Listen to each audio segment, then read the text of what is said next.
And Reggae Boys head coach Theodore Tapper Whitmore has sought to clear the air on the non-selection of midfielder Ravel Morrison to the 23-man squad for the three upcoming World Cup qualifiers.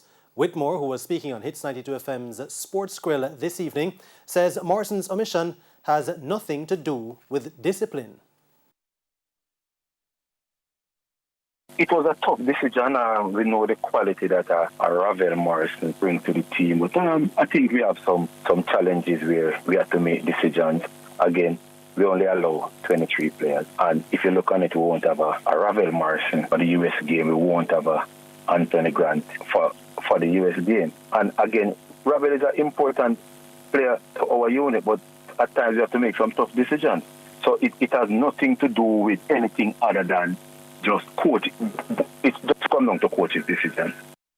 Meanwhile, Whitmore also said the lack of a cover for Kemar Lawrence at left back for the matches against the USA, Canada and Honduras is not just down to him.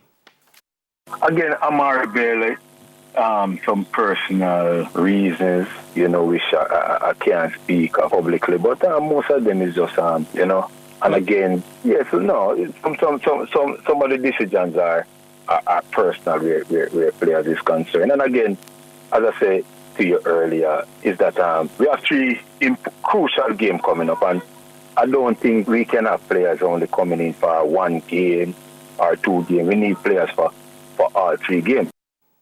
And Coach Whitmore says he and his technical staff, they plan to correct an ongoing deficiency within the team.